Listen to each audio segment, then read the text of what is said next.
Going to him, happy letter. Ah, as it says right in front of us. Is it a godlike force? Maybe it could represent how society doesn't respect her as a woman. Yeah, maybe not. Maybe she feels detached from society. So, detached from society, what evidence do you have to back that up? Haven't you noticed how many times she repeats, tell him? Yeah, I did. So what? Well, this could represent how she feels like she has no voice and she's not heard in society. I'm not yet convinced.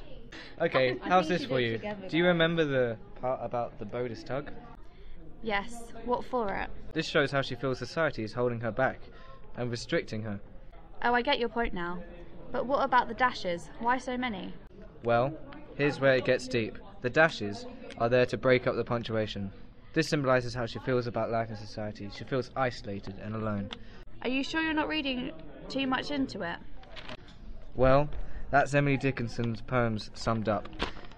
Ambiguous and free to many interpretations. What do you think the poem's about? To be honest, I think it's a suicide note directed at God. Seriously? Hear me out. Do you remember when we thought him was God?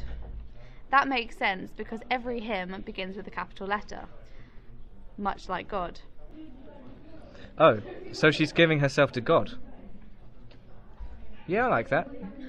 Look at the title. By writing this letter, she's letting go finally. I can understand where you're coming from. Yeah, and I can understand your views.